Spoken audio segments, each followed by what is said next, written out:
People were struggling yesterday with the 2-word brand. I did try to tell you it's really hard to do, especially if you haven't spent any time thinking about this. If you're not like living, breathing, eating brand like the way I do, it's very difficult to do.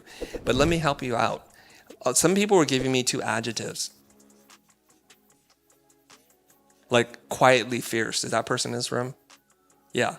It's hard. Like quiet. Okay, that's tough. So I'm going to suggest you look for maybe a noun, right? A noun that's your truth. And you really have to dig deep to find out what this noun is. So when I heard one, I think her name is Abby Toddy. She's part of my community. And I did this, and she's so smart and creative. She's like, I'm a world-class hugger, Chris. I'm like, that is just freaking amazing.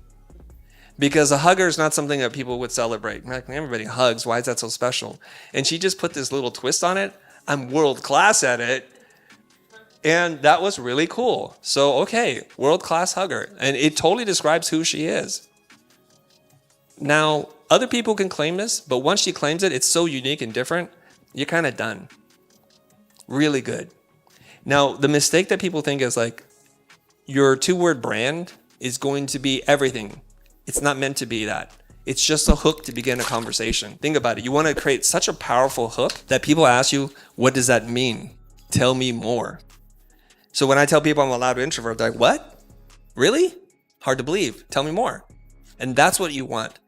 So what we don't want to do is we don't want to get in front of a person and they're like, hey, tell me what you do. And then you just go on a monologue like Jimmy Fallon is like, and then the life, their soul is just draining out of their body. And you can see that. But many of you can't read that.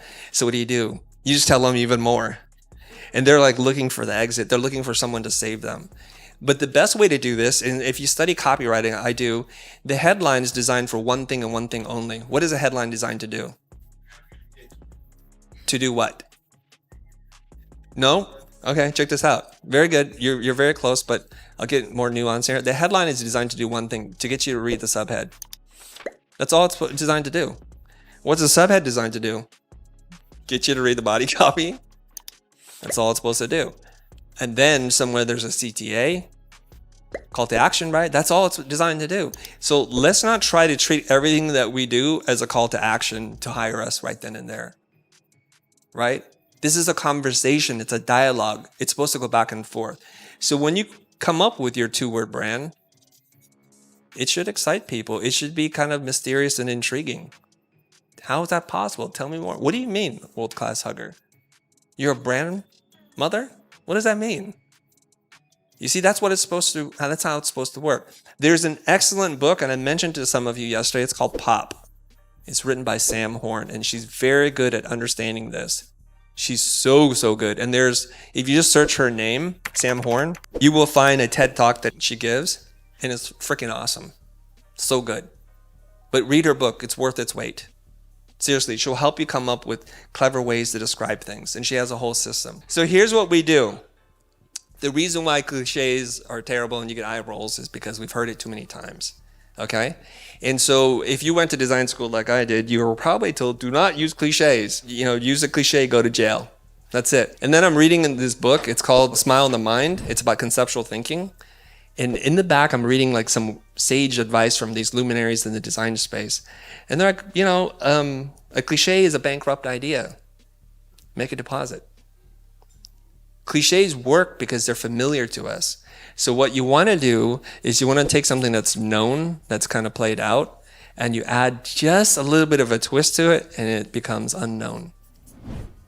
Okay? A known unknown. So in my industry, people will say less is more, because it's about minimalism. Less is more. You've heard of that? Okay? So what you do is you take something like that and you just change one component of it. And I saw Brian Collins with a Collins agency. He did something for, I think it was Twitch, where it's like crazy overabundance, maximalism design. So he took less is more, which we're all familiar with, and he changed it.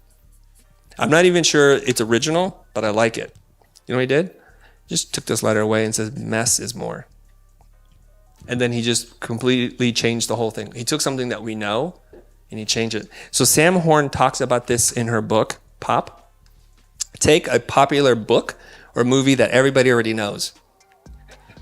And you can use that to describe to other people what you do. You remember the movie The Horse Whisperer? And there's a classic line from The Horse Whisperer, right? I don't help people with horse problems. I help horse with people problems. So the horse whisperer is a concept. So whisperer is someone who is able to figure things out that no one can. So you can say I'm a mortgage whisperer. You just take a concept that's familiar to people and you change one aspect of it. So if we were to workshop this, which we don't have time, what I would ask you to do is take one of these lines that you believe is such a trope that everybody uses that's overplayed, and just change one part of it. One word. You change the order. If you want to learn more about making content, watch this video next.